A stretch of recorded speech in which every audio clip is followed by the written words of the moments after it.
Hey everyone, my name is Chris. I am the lead genius at South Shore BMW. Today we're going to break down the Live Cockpit and make a little bit more sense of this, because I know customers have questions as to where is that information that I always used to have and where do they move it to and how does this work. So let's break this down to make some sense. So the first thing that you need to understand is the Live Cockpit is going to be, you can modify the center where that simplified map is, and you can modify the right side, but that's pretty much it.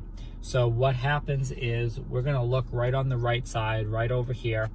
I'm going to go to, on the left side of my steering wheel, we have that where you have your turn signal indicator, that stock at the back there. I'm going to press at the end where it says BC. That stands for board computer. And as I push in, it allows me to toggle through all that different types of content. And whatever you keep up there is what the vehicle will remember. So the next time you get in, that's what will be there. So I'm going to go through each one now so you understand what it is. But that's the process of how you get that up there and change that information. So right now, as it is, this is showing us that we're in comfort mode and that we're parked. I'm going to press it again. We're going to go, this is going to show us, this is more of our efficient dynamics. So this is letting us know that the vehicle is averaging 8.2 miles per gallon right now. And that little white line will go, it should go down obviously as you're improving on that. Push that again. At the top, that is showing you the total miles on the vehicle. So for us, it's 18. At the bottom down there, that is going to be individual trip odometer and basic information. So this is a really big one because a lot of customers are like, how many miles are on the car? I have no idea. They're actually confusing how many miles will empty in the corner over there for how many miles on the car.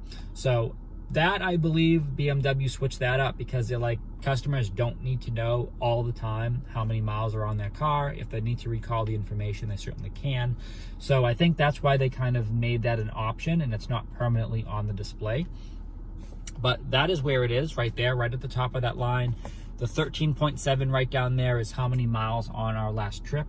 In the 7.2 right below it is going to be the average speed on the last trip. I'm going to press that again. This shows you torque in horsepower.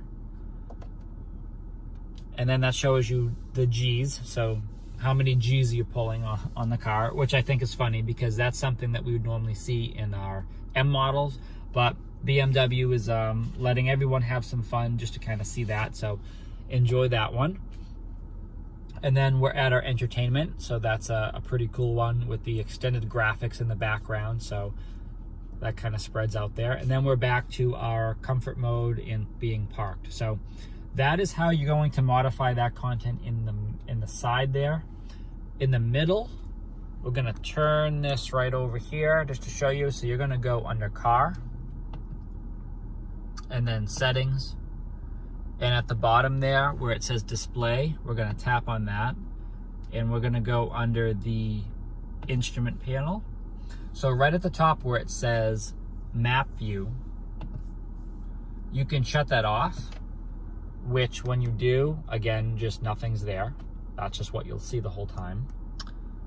If we go back to map view, that's where we started. So there's that simplified map.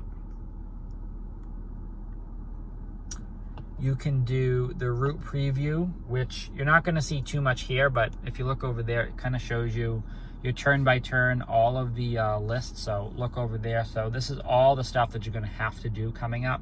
That would be right in the center there. So that's kind of like a table, you know, showing you everything that's coming up.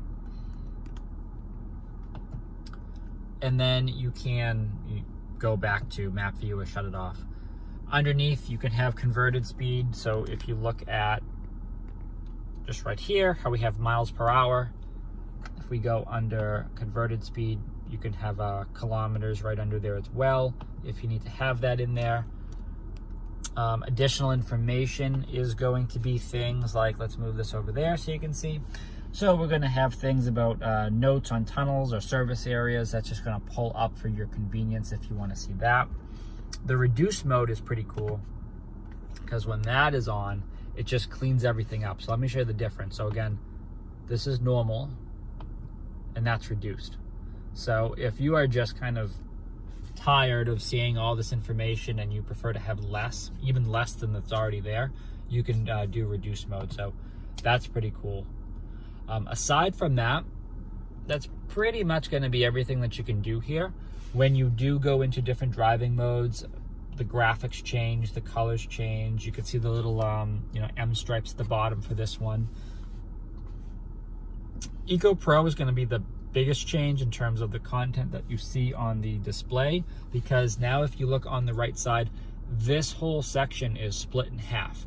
So now at the bottom, this is all our efficient dynamics and showing you the battery charge, and you'll see here's the battery and here's the top. So there'll be like a little arrow basically going up and down showing you when you're charging the battery. At the top, this is now your average MPG. So we're sitting at 8 because now we're idling, so now we're going down. But there's the line, and that line will go up and down just like this. So if you're coasting or you're doing something like that, the engine actually does shut off. So it is going to be very efficient. So that needle should be pretty close to 90. And then it bounces back up to wherever it's going to go. So when you're coasting, accelerating, all about the anticipation, all of that. So you'll see all that play out right there. So that's going to be the biggest change there. But again, in terms of what information that you can actually modify and control, it's going to be right in the center and on the right side. So I hope that has made a little bit more sense as to how the Live Cockpit is broken down.